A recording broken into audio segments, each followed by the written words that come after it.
Hello hello hello good morning. Good morning. എന്താണ് വിശേഷങ്ങൾ? നല്ല വിശേഷം. സുഖല്ലേ? സുഖാണ്. അടുത്ത സൺഡേ എന്താ പരിപാടി?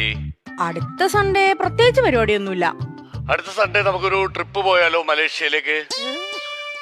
മലേഷ്യയോ? ആ ഞാൻ റെഡി. ഓക്കേ, അടിപൊളി. അപ്പോ അത് കഴിഞ്ഞ് വന്നിട്ടേ അതിന്റെ നെക്സ്റ്റ് സൺഡേ നമുക്ക് കാശ്മീർ ഒരു ട്രിപ്പ് പോയാലോ? കാശ്മീരോ? ആ അയ്യോ, എനിക്ക് തണുപ്പ് ഭയങ്കര ഇഷ്ടമാ. ഞാൻ റെഡി, ഡബിൾ റെഡി. അപ്പോ ഓക്കെ, അടുത്ത സൺഡേ റെഡി ആയിട്ടോളൂ മലേഷ്യൻ ട്രിപ്പ്. അയ്യോ, കട്ടിയല്ലേ. ആരാ സംസാരിക്കുന്ന പറഞ്ഞിട്ട് കട്ടിയേ? നിന്റെ കെട്ടിയനോ അല്ലാണ്ട് ആരുടെ? ചേട്ടനിത് ഏത് നമ്പറിൽ നിന്നാ വിളിക്കുന്നേ? എന്റെ മറ്റൊരു നമ്പറിൽ നിന്ന് ഞാനൊരു നമ്പർ ഇട്ടപ്പോ നിന്റെ സ്വഭാവം എനിക്ക് കൃത്യമായിട്ട് മനസ്സിലായി. പറ്റിച്ചേ.